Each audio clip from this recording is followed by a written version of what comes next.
Hey champs, today we are going to learn PHP function. This is the 12th function in our PHP 100 function series. Now let's start. Just add text and make test. And now if you want to repeat this text, you can use repeat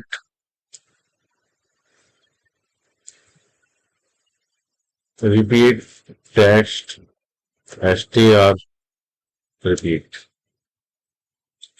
Now text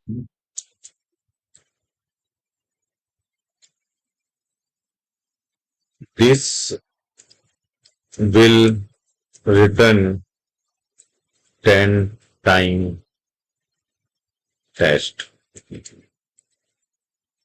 So first parameter is text, what you want to replace, and the second parameter is count how many times you want to replace this.